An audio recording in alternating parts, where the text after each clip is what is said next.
What is compound interest?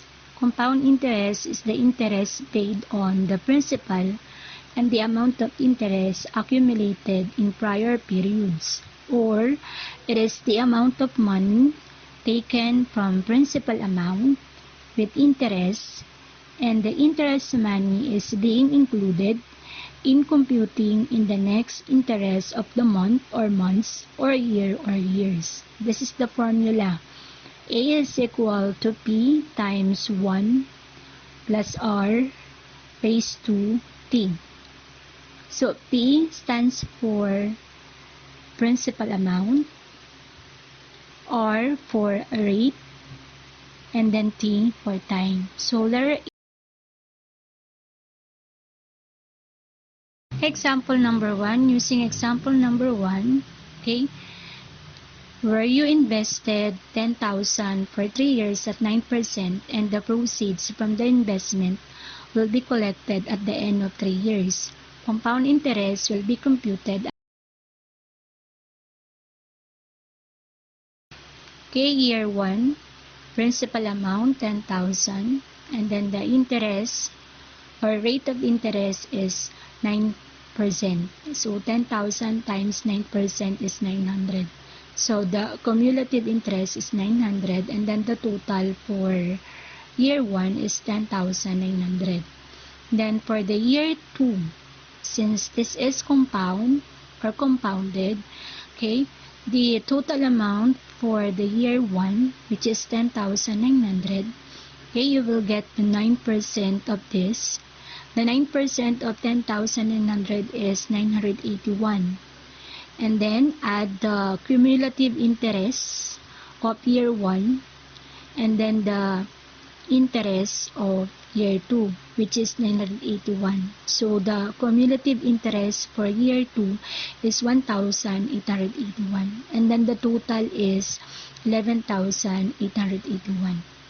And then for the year 3, okay, 11,881 times 9% or 0.09 is 1,069.29, and add 1,881 plus 1,069.29 is 2,950.29. So the total is 12,950.29. So if you notice, at year 3,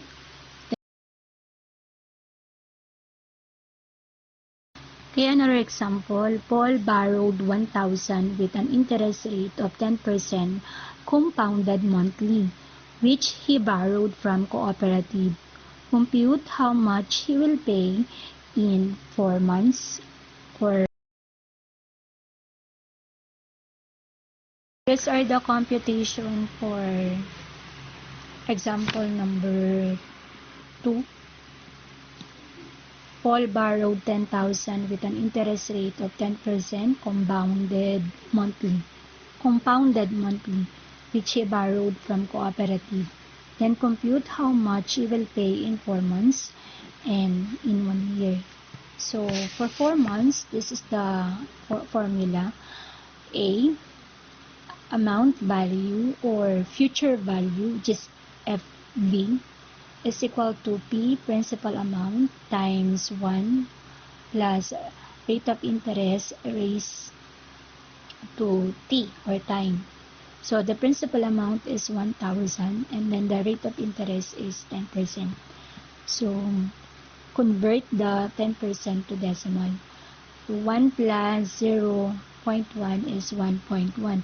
According to the rules of MDAS, we need to compute first the exponent. So 1.1 raised to 4 is 1.4641. So 1,000 times 1.4641 is 1,464.1. So 1,464.1 is the amount value or future value.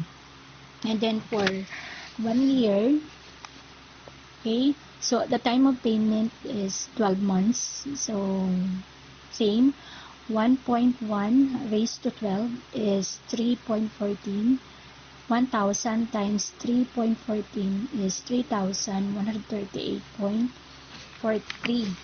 Now, for you to get the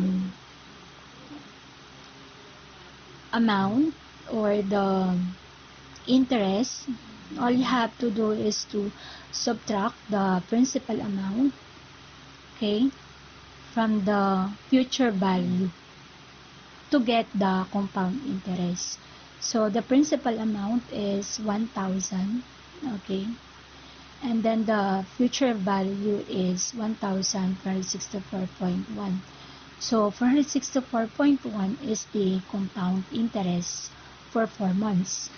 And then for 1 year, so 3,138.43 minus 1,000 is 2,000. Okay, to check your understanding about compound interest, answer activity number 1, example number 3. Maricel deposited 40,000 with an interest rate of 12% compounded yearly. What is the amount of money after 5 years? Again, submit your answers in our Google Classroom.